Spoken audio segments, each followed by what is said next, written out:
South Sudan, who's had a brilliant season as well, based in Switzerland the last few years. Aragawi is the reigning Diamond League champion. Don't dismiss him, 21 years old.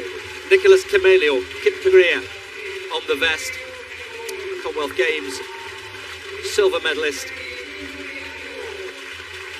Nika Wenanyo, who won so brilliantly in Monaco, and Telehun Bekele, the Ethiopian #2.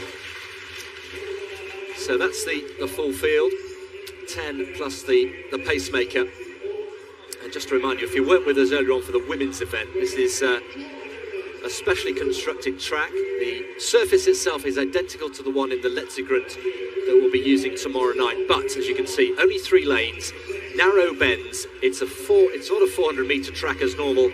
It's over 500 metres, 560 metres, which means just under 9 laps of the track.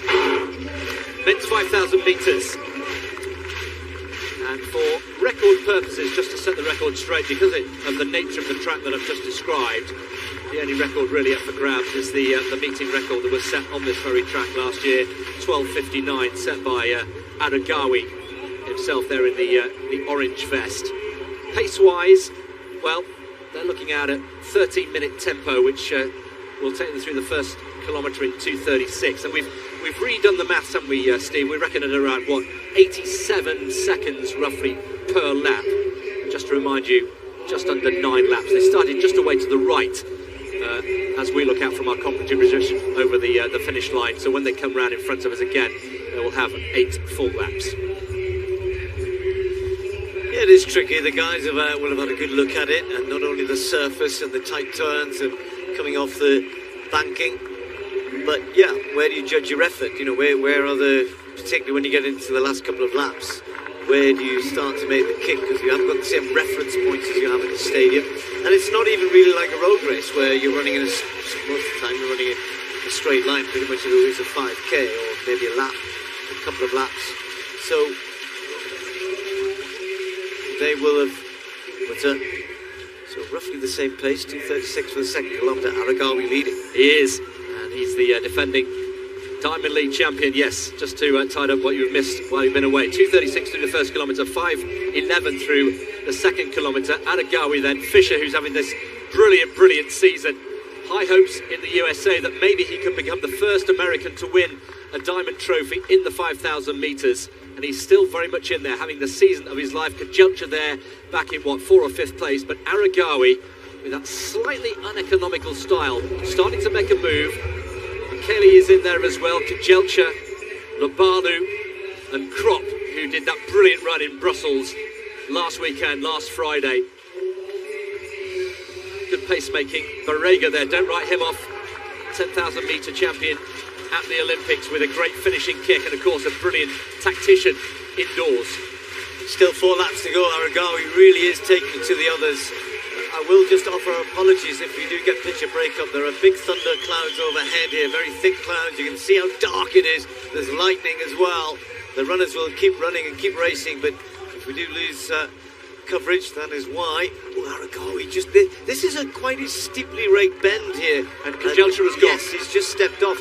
You imagine for Kajelcha, this is not an easy course to run on. No, a very tall, lanky, you can just see him, top of picture there, the rain pouring down, adding to the drama here. So Aragawi, next time they come round, there'll be 4 laps to go. Bekele in 3rd place. Aragawi there, Barrega has hit the front for the first time. Labalu, who's having a brilliant season as well. 12:52, his lifetime best. So Barrega has settled to the front, took his time to work his way into this race. Fisher now has dropped back from 2nd to about 6th or 7th place, and it's Kipkorir, or Kimeli, who is bringing up the rear.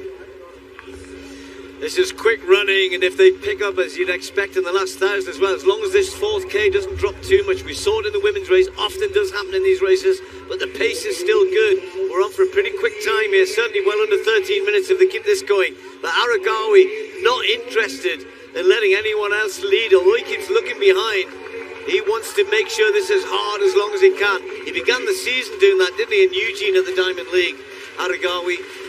But now here in the rain and the thunder and lightning, still leads. They come round with 3 to go. 3 laps to go. Aragawi still leading the way. You saw the pacemaker there who did a fine job. Torvet, left of picture there, the German, Barega in second place, but Aragawi has been there, hogging that inside lane, and apologies as we break away for pictures. We'll be picking up the runners. They're going down the back straight. There we are, we'll pick them up again. Barega then with, a couple of metres off. Kimeli in second place, Labalu in fourth. Kemboy there in fifth. Kipkorir just running wide. It really is testing here on an unfamiliar, well, the surface itself is familiar. The actual track itself, the same as the one that we're racing on tomorrow night in the Letzigrund, but not the same contours, and it is difficult, and we've already seen Kajelcha pay the price. Grant Fisher, Steve, now at the back. Yeah, he may still have that 5,000 in his legs. You know, it's a big ask to come back off that big performance. This is fast, it's really quick. We've got Kropp who's dropped out now as well. Chris just pointing out to me. Fisher struggling at the back here as the gaps appear. This is all because of how quick, how fast, how hard Aragawi is running at the front. Look at him go. Well, Aragawi enjoyed himself here a year ago. 12:50.05, just 21 years old. Don't ride off Barega though. World indoor champion over 3,000 metres in Belgrade earlier this year. This feels like a bit of a hybrid between indoors. Of course, we are outdoors, as you can see. It's pouring with rain, but there are similarities with an indoor track as they come in front of us and they have 2 laps to go. We'd normally say 800 metres to go. It's just over a kilometre. Still looking good for well under 13 minutes here. They are running quick. It's hard with the different points around the course to try and pick up their splits, but as that thundercloud just moves a little beyond us, the lightning there flashing, you can see it, but no letter. He just looks a little tired for me now. I think that big effort, look, he looks really spent, and Barega sitting comfortable, not looking as though he's ready to go past at any point. When they come around this time, they'll only have 1 to go.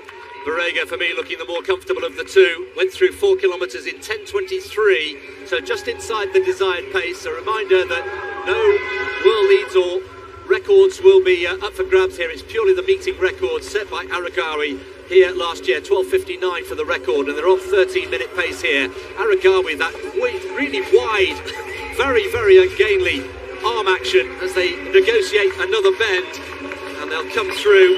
And next time we see them in front of our commentary position, they will have a lap to go. Doing a lot of looking round, wasting a lot of energy. Now the Labalu has hit second place, Kimeli in third, and Barega now in fourth.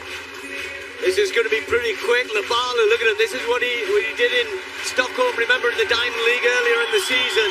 And he's looking good. He's looking comfortable. We know he can finish quick as well.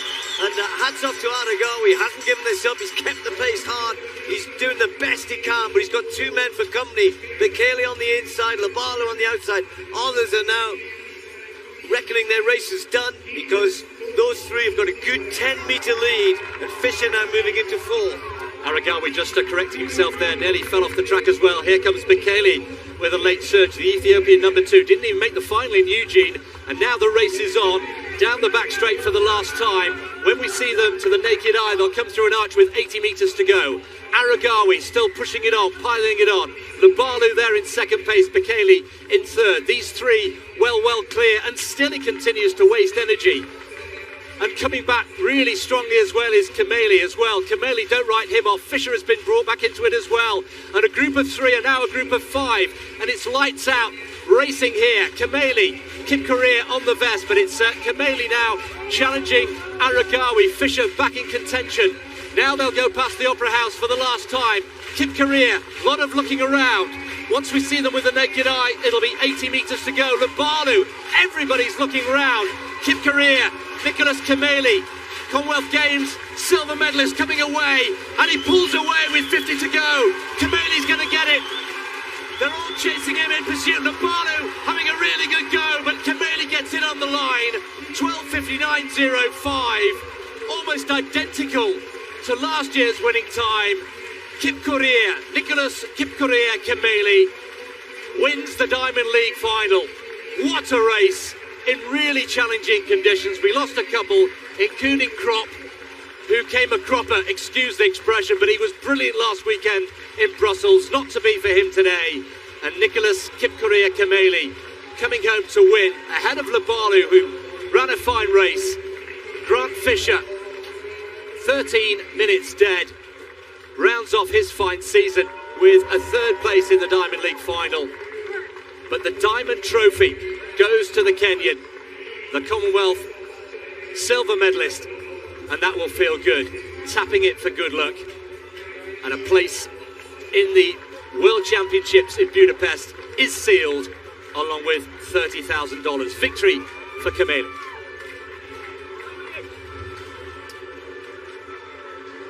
Well, brilliantly done, and judged. You have to do that. Didn't we say right at the very beginning, Chris? It would be about making your effort at the right time when you're not working with familiar surroundings. You're not working with the familiar points around a track where you think I've got 500 to go, 400 to go, 300 to go, and it's different. So you've got to kind of have a little bit more of an instinct for it.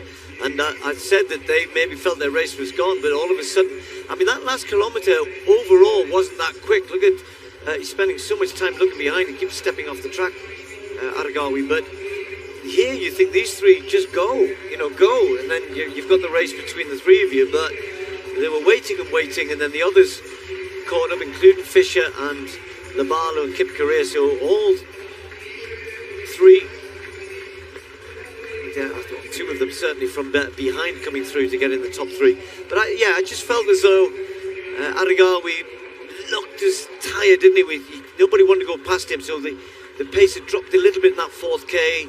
2:37 the last K, not incredibly quick, but it was certainly a good finish from these guys. So amongst the thunder and the lightning, which continues to surround us here, plenty of thunderous action on the track as well. Great finish. Yeah, Labalo gave it a real go, didn't he? And Grant Fisher, who was off the pace, off the back of that group, got himself back into contention really nicely. So Kipkorir, or Kimeli, absolutely delighted with that victory. Aragawi, in the end, faded to 5th. Well done to Grant Fisher as well, backing up that brilliant performance in Brussels last week. Their confirmation then, Kipkorir with the victory. Labalo from South Sudan in 2nd place. Grant Fisher continuing his fine form in 3rd, and it was Bekele and then last year's winner Aragawi. But our champion here in the 2nd and final track race on day 1 here in Zurich. Victory for Nicholas Kipkorir Kimeli.